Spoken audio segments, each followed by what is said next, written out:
Big ബോസുമായി ബന്ധപ്പെട്ട് ഒന്ന് രണ്ട് കാര്യങ്ങൾ പറഞ്ഞു വെക്കാനുണ്ട്. അതിൽ ആദ്യമായി പറയാനുള്ളത് ജിസൈലിന്റെ വസ്ത്രധാരണത്തെ കുറിച്ചാണ്. പലരും ഇന്നലെ സോഷ്യൽ മീഡിയയിൽ വലിയ രീതിയിൽ പ്രചരിച്ചുകൊണ്ടിരുന്ന ഒരു വീഡിയോ ക്ലിപ്പ് ശ്രദ്ധിച്ചു കാണും. ഞാൻ ആ ക്ലിപ്പ് ഇന്റർവ്യൂവിൽ കൊടുത്തിട്ടുണ്ടല്ലോ. എന്താണ് സംഭവം? ജിസൈൽ അടുക്കളയിൽ നിന്നും പുറം തിരിഞ്ഞ് കുക്ക് ചെയ്യുന്ന സമയത്ത് പിന്നിൽ നിന്നുള്ള ഒരു ഫൂട്ടേജ് വന്ന് നമുക്കത് പെട്ടെന്ന് കണ്ടു കഴിഞ്ഞാണെങ്കിൽ ചന്തി കാണിച്ച് ജിസൈൽ നിൽക്കുന്ന പോലെ തോന്നും. പക്ഷെ സൂക്ഷിച്ചു നോക്കിയാൽ അതല്ല സംഭവം. പുള്ളിക്കാരി സ്കിൻ കളർ ലെഗിൻസ് ഇട്ടു, അതാണ് സംഭവം. ഇതൊരു പ്രശ്നമാക്കേണ്ടതുണ്ടോ എന്ന് ചോദിച്ചു കഴിഞ്ഞാണെങ്കിൽ പ്രശ്നമാക്കണമെങ്കിൽ നമുക്ക് പ്രശ്നമാക്കാം. അതാണ് ഈ പ്രശ്നത്തിന്റെ ഒരു പ്രശ്നം എന്ന് പറയുന്നത്. പണ്ടെപ്പോഴും നെവിൻ പറഞ്ഞ പോലെ കാണുന്നവന്റെ കണ്ണിലാണ് കുരു, കാണുന്നവന്റെ കാഴ്ചപ്പാടാണ് ഇതിനെല്ലാം തീരുമാനിക്കുന്നത്. ഇത് കണ്ട സമയത്ത് കുറച്ച് വർഷങ്ങൾക്ക് മുമ്പ് ഞാൻ ഫേസ്ബുക്കിൽ കണ്ട ഒരു വീഡിയോ ആണ് എനിക്ക് ഓർമ്മ വരുന്നത്. ഇതേപോലെ ഒരു സ്കിൻ കളർ ലെഗിൻസും ഇട്ടൊരു സ്ത്രീ ട്രെയിനിൽ യാത്ര ചെയ്യവേ ഒരാളെന്താക്കി അത് വീഡിയോ ആക്കി പകർത്തി. എന്നിട്ട് വളരെ മോശമായ ക്യാപ്ഷൻ ഒക്കെ ഇട്ട് അത് പ്രചരിപ്പിച്ചിട്ടുണ്ടായിരുന്നു. അത് അന്ന് ഫേസ്ബുക്കിൽ വൻ രീതിയിൽ വൈറലായിരുന്നു. അന്ന് സ്കിൻ കളർ ലെഗിൻസ് പാന്റ് ഇട്ടു എന്ന കാരണം കൊണ്ട് ഒരുപാട് സൈബർ അറ്റാക്ക് ആ സ്ത്രീക്ക് നേരിടേണ്ടി വന്നു എന്നുള്ളതാണ്. എനിക്ക് അന്നത്തെ സംഭവമാണ് ഇത് കണ്ടപ്പോൾ ഓർമ്മ വന്നത്. ബേസിക്കലി ഇവിടെ ജിസയിൽ മറക്കേണ്ട ഭാഗങ്ങളൊക്കെ മറച്ചിട്ടുണ്ട്. പക്ഷെ പെട്ടെന്ന് നോക്കുന്ന സമയത്ത് ഡ്രസ് ഇടാത്ത പോലെ തോന്നുമെന്ന് മാത്രം. പക്ഷെ സൂക്ഷിച്ച് നോക്കി കഴിഞ്ഞാണെങ്കിൽ ഇട്ടിട്ടുണ്ട്. എന്തായാലും ഇതുമായി ബന്ധപ്പെട്ട് പലയിടത്തും പല രീതിയിലുള്ള ചർച്ചകൾ നടന്നുകൊണ്ടിരിക്കുന്നുണ്ട് കേട്ടോ. കൂടുതലും ജിസയിലിന് നാണമില്ലേ ഇങ്ങനത്തെ ഡ്രസ്സൊക്കെ ഇട്ട് ബിഗ് ബോസിൽ വരാൻ? ഇത് കുടുംബ പ്രേക്ഷകർ കാണുന്ന ഷോ അല്ലേ, അങ്ങനെയല്ലേ ഇങ്ങനെയല്ലേ എന്നൊക്കെ പറഞ്ഞുകൊണ്ടാണ് പലരും ഇപ്പൊ രംഗത്ത് വന്നിരിക്കുന്നത്. ചിലരൊക്കെ പറയുന്നത് വീക്കെൻഡിൽ ലാലേട്ടൻ ഇതിനെ അഡ്രസ് ചെയ്തുകൊണ്ട് സംസാരിക്കണം എന്നൊക്കെയാണ്. ലാലേട്ടൻ ഇതിനെ കുറിച്ചൊക്കെ എന്ത് പറയാനാണ്? അങ്ങനെയെങ്കിൽ ഇന്നലെ ആദിലും ലക്ഷ്മിയൊക്കെ ഇട്ട ഡ്രസ്സ് എന്താണ്? തൊട വരെ കാണുന്ന ലെവലിലുള്ള ഡ്രസ്സാണ് ഇന്നലെ ആദിലും ലക്ഷ്മിയും ധരിച്ചിരിക്കുന്നത്. അപ്പൊ അതും ലാലേട്ടൻ ചോദ്യം ചെയ്യേണ്ടതല്ലേ? ഇത്തരം കാര്യങ്ങളൊക്കെ ലാലേട്ടൻ ചോദ്യം ചെയ്യാൻ തുടങ്ങി കഴിഞ്ഞാണെങ്കിൽ പിന്നെ അതിനെ സമയം കാണത്തുള്ളൂ. ത്രൂ ഔട്ട് ഇവിടെ ബിഗ് ബോസിലുള്ള ജിസേലിന്റെ വസ്ത്രധാരണത്തെ കുറിച്ച് നോക്കി കഴിഞ്ഞാണെങ്കിൽ ജിസേൽ ഇത്തരത്തിലുള്ള വസ്ത്രങ്ങളൊക്കെ തന്നെയാണ് ബിഗ് ബോസിൽ ഉടനീളം ധരിച്ചിട്ടുള്ളത്. അത് ജിസേലിന്റെ ലൈഫ് സ്റ്റൈലിന്റെ ഭാഗമാണ് എന്നുള്ളത് കാണുന്ന ഏതൊരാൾക്കും മനസ്സിലാകും. അല്ലാതെ ഇവിടെ മെമ്പർഷിപ്പ് ലൈവ് ചെയ്യുന്ന അമ്മച്ചിമാരെ പോലെ മലയാളികളുടെ ലൈംഗിക ദാരിദ്ര്യം മുതലെടുക്കല് ജിസേൽ ചെയ്യുന്നത്. ജിസേൽ ഇത്രയും കാലം ശീലിച്ചു വന്ന കാര്യങ്ങൾ ബിഗ് ബോസിലും തുടർന്നു പോകുന്നു, അത്രേ ഉള്ളൂ. ജിസേലിനെ സംബന്ധിച്ചിടത്തോളം ജിസേൽ വളർന്നതൊന്നും കേരളത്തിലല്ല, അങ്ങ് മുംബൈയിലാണ്. അവിടെയുള്ളവരിൽ പലരും പിന്തുടർന്ന് പോരുന്ന ഒരു വസ്ത്രധാരണയാണ് ജിസേൽ ഇവിടെ ബിഗ് ബോസിലും പിന്തുടരുന്നത്. അതിന് ആ രീതിയിൽ കണ്ടു ഒഴിവാക്കി വിടാവുന്നതേ ഉള്ളൂ.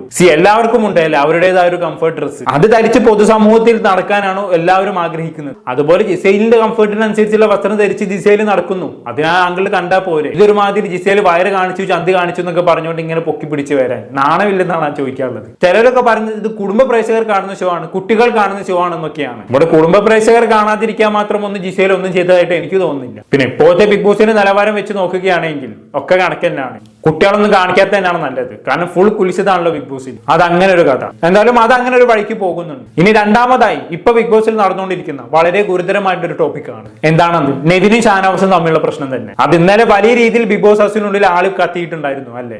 എന്താണ് സംഭവം? കുറച്ച് ദിവസങ്ങൾക്ക് മുമ്പ് ബിഗ് ബോസ് ഹൗസിൽ വെച്ച് ഓപ്പൺ നോമിനേഷൻ ചെയ്യുന്ന സമയത്ത് ആദില നെവിനെതിരെ ഒരു ആരോപണം ഉന്നയിച്ചിട്ടുണ്ടായിരുന്നു. എന്താണത്? നെവിൻ പലപ്പോഴും പലരോടും മോശമായി പെരുമാറുന്നുണ്ട്, പലരുടെയും വേണ്ടാത്ത സ്ഥലത്ത് കയറി പിടിക്കുന്നുണ്ട്. അത് എന്നോട് ഷാനവാസ് അടക്കമുള്ളവർ വന്ന് പറഞ്ഞിട്ടുണ്ട്. ഷാനവാസ് മാത്രമല്ല അഭിലാഷും അതുപോലെ തന്നെ പ്രവീണും എന്നോട് വന്ന് പറഞ്ഞിട്ടുണ്ട് എന്നൊക്കെ അതിലൊരു ആരോപണം ഉന്നയിച്ചിട്ടുണ്ടായിരുന്നു. ഷാനവാസ് അതിനെ ശരിവെക്കുന്ന രീതിയിൽ സംസാരിക്കുകയും ചെയ്തിട്ടുണ്ടായിരുന്നു. അത് ഓഡിയൻസിൽ പലരും വിശ്വസിച്ച മട്ടാണ്. കാരണം നെവിന്റെ കളി കണ്ടു കഴിഞ്ഞാണെങ്കിൽ ചിലർക്കൊക്കെ അങ്ങനെ തോന്നിപ്പോകും അല്ലെ? കാരണം ഒരു സ്ത്രയത്തെ നിറഞ്ഞ കളിയാണല്ലോ നെവിന്റേത്. ചിലരുടെ ഭാഷയെ പറഞ്ഞു കഴിഞ്ഞാണെങ്കിൽ ഒരു 9 കളി. എന്തായാലും ആദിലയുടെ ഈ ആരോപണത്തെ ശരിവെച്ചുകൊണ്ട് ഷാനവാസ് പറഞ്ഞത് എന്താണ്? പലപ്പോഴും പല തവണകളായി നെവിൻ എന്നോട് ഡബിൾ മീനിങ്ങിൽ സംസാരിച്ചിട്ടുണ്ട്, എന്നെ വേണ്ടാത്തടുത്ത് കയറി പിടിച്ചിട്ടുണ്ട്, ഞാൻ പലതവണ വാണിംഗ് കൊടുത്തിട്ടും അവൻ അത് ആവർത്തിച്ചുകൊണ്ടേ ഇരിക്കുകയാണ് എന്നുള്ളതാണ്. എന്നാൽ ഷാനവാസ് ഇങ്ങനെയൊക്കെ പറഞ്ഞെങ്കിൽ കൂടിയും ആദില നെവിന്റെ അടുത്ത് നിന്നും ഇങ്ങനെ ഒരു അനുഭവം ഉണ്ടായി എന്ന് പറയപ്പെടുന്ന അബി ആ സമയത്ത് ബിഗ് ബോസ് ഹൗസിൽ ഉണ്ടായിരുന്നു. പക്ഷെ അബി തനിക്ക് ഇങ്ങനെ ഒരു അനുഭവം നെവിന്റെ അടുത്തൊന്നും ഉണ്ടായിട്ടില്ല എന്നുള്ള രീതിയിലാണ് സംസാരിച്ച് വെക്കുന്നത്. എന്നാൽ പ്രവീണിനെ സംബന്ധിച്ചിടത്തോളം അപ്പൊ ആ ബിഗ് ബോസ് ഹൗസിൽ ഇല്ലായിരുന്നു. പക്ഷെ പ്രവീൺ ഇതെല്ലാം കാണുന്നുണ്ടായിരുന്നു. അങ്ങനെ ഒരു ദിവസം കഴിഞ്ഞ് പ്രവീൺ ഒരു ഇന്റർവ്യൂ ഒക്കെ കൊടുത്തിട്ടുണ്ടായിരുന്നു അല്ലെ? അതിൽ പ്രവീൺ ക്രിസ്റ്റൽ ക്ലിയർ ആയ ഒരു കാര്യം പറയുന്നത്, നെവിന്റെ പെരുമാറ്റം തുടക്കത്തിൽ കണ്ട സമയത്ത് എനിക്ക് ഭയങ്കര അരോചകമായി ഫീൽ ചെയ്തിട്ടുണ്ടായിരുന്നു. അത് ഞാൻ ആദ്യയിലൂടെ പോയി പറയുകയും ചെയ്തിട്ടുണ്ടായിരുന്നു. പക്ഷെ പിന്നീടാണ് എനിക്കത് മനസ്സിലായത് നെവിന്റെ ഒരു ലവ് ലാംഗ്വേജ് ആണ് അത് എന്നുള്ളത്. നെവിൻ ആരെങ്കിലും ഇഷ്ടപ്പെട്ട് കഴിഞ്ഞാണെങ്കിൽ അവരോട് ഭയങ്കര ക്ലോസ് ആയിട്ട് ഇടപെടും. അത് എല്ലാവർക്കും ഇഷ്ടപ്പെട്ടുകൊള്ളണമെന്നില്ല. എനിക്കത് അവന്റെ സ്നേഹപ്രകടനമായിട്ടാണ് തോന്നിയത് എന്നുള്ള രീതിയിൽ പ്രവീൺ സംസാരിച്ച് വെച്ചിട്ടുണ്ടായിരുന്നു. എന്തായാലും തന്നെ പെർമിഷൻ ഇല്ലാതെയാണ് ആദില തന്റെ പേര് ഈ ആരോപണത്തിൽ കൂട്ടിച്ചേർത്തത് എന്നും പ്രവീൺ പറഞ്ഞു വെച്ചിട്ടുണ്ടായിരുന്നു. അപ്പൊ ചുരുക്കി പറഞ്ഞാണെങ്കിൽ ഷാനവാസ് നെവിനെതിരെ ഇങ്ങനെ ഒരു ആരോപണം ഉന്നയിച്ചു. അതിന് അഭിയെയും ഈ പറയുന്ന പ്രവീണിനെയും കൂട്ടിപ്പിടിക്കാൻ നോക്കി. അവരതിന് കൂട്ടുനിന്നില്ല. എന്നാൽ ഇതെല്ലാം തുടങ്ങി വെച്ചതോ ഇതിലൊന്നുമില്ലാത്ത ആദിലയും. എന്നിരുന്നാലും ഇന്നലെ ഇതുമായി ബന്ധപ്പെട്ട് നെവിൻ ഷാനവാസിനെ അടുത്ത് സംസാരിക്കാൻ ചെല്ലുന്നുണ്ട്. നമ്മൾ എന്തായാലും ആരെങ്കിലും കണ്ടോക്കാം. വെറും വൃത്തിയേട്ട തെളിവുണ്ടോ? ഷാനവാസ് നിങ്ങൾ തീർന്നു, മനസ്സിലായി? നിങ്ങൾ പുറത്തേക്ക് ഇറങ്ങുമ്പോൾ ആൾക്കാർ നിങ്ങളുടെ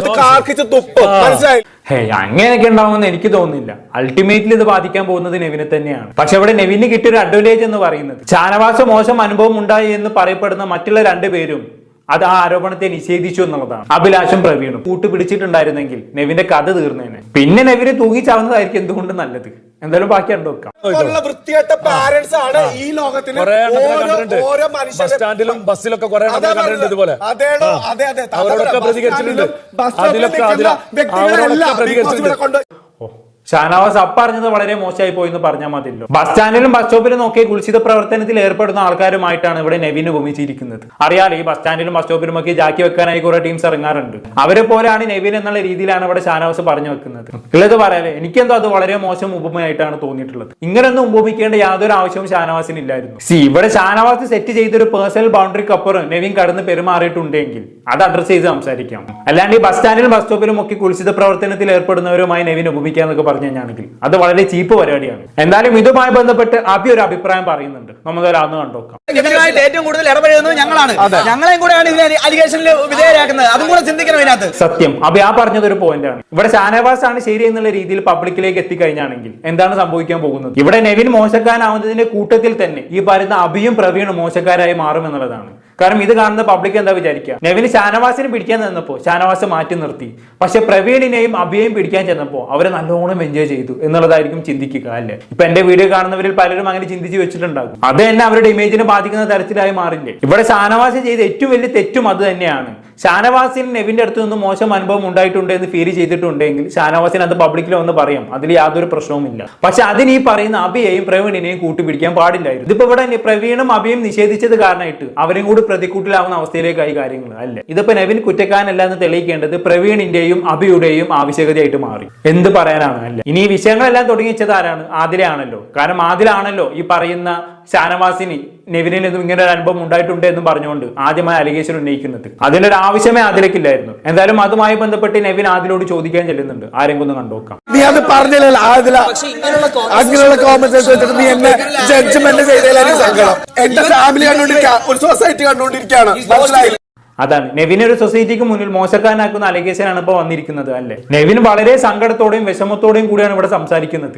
ഇപ്പൊ പലരും ഈ വിഷയവുമായി ബന്ധപ്പെട്ട് പല വീഡിയോകൾക്കും താഴെ കമന്റ് ചെയ്തത് കണ്ടു. ഇത് അവന്റെ കള്ളക്കരച്ചിലാണ്, അവൻ അഭിനയിക്കുകയാണെന്നൊക്കെ പറഞ്ഞുകൊണ്ട്. എന്തിനും ബിഗ് ബോസ് ഹൗസിനുള്ളിൽ വെച്ച് ജിഷിൻ വരാത്ത് പറഞ്ഞിട്ടുണ്ടായിരുന്നു, അല്ലെ? ഇത് അവന്റെ കള്ളക്കരച്ചിലാണെന്നുള്ള രീതിയിൽ. ഇത് നെവിന്റെ കള്ളക്കരച്ചിലാണോ അല്ലയോ എന്നുള്ള കാര്യം അവിടെ നിൽക്കട്ടെ. ഇത് കോടിക്കണക്കിന് ആളുകൾ കാണുന്ന ഒരു പ്ലാറ്റ്ഫോം ആണല്ലോ. ഇപ്പൊ ഇങ്ങനെ ഒരു അലിഗേഷൻ എന്റെ വീഡിയോ കാണുന്ന ആർക്കെങ്കിലും എതിരാണ് വന്നതെങ്കിൽ നിങ്ങളും ഇതുപോലെ വിഷമിക്കില്ലേ? നിങ്ങൾ കുറ്റക്കാരനാണെങ്കിലും അല്ലെങ്കിലും പുറത്തുള്ളവർ എന്ത് വിചാരിക്കുമെന്ന് ആലോചിച്ച് നിങ്ങൾക്ക് അറിയില്ലേ? അതേവിടെ നെവിൻ ചെയ്തുള്ളൂ. കാരണം നെവിന്റെ ജീവിതത്തെ പോലും ബാധിക്കാൻ പോകുന്ന അലിഗേഷനാണ് നെവിനെതിരെ ഇവിടെ ഷാനവാസ് ഉന്നയിച്ചിട്ടുള്ളത്. സ്വാഭാവികമായിട്ടും അത് കാരണം പുള്ളിക്കാരൻ സങ്കടപ്പെട്ടിട്ടുണ്ടെങ്കിൽ അതവന്റെ കള്ളക്കരച്ചിലാണ്, അഭിനയമാണെന്നൊക്കെ പറയുന്നത് വളരെ മോശമാണെന്ന് ഞാൻ പറയും. കാരണം ഇത്രയും വലിയ അലിഗേഷൻ വരുമ്പോൾ അവന്റെ ഉള്ളിലുള്ള ഫീലിംഗ്സ് എന്താണെന്നുള്ളത് നമുക്ക് ആർക്കും അറിയില്ല. എന്തായാലും ഇതെല്ലാം കഴിഞ്ഞ് ഷാനവാസ് സാബുമാനോട് ഇതുമായി ബന്ധപ്പെട്ട് സംസാരിക്കുന്നുണ്ട്.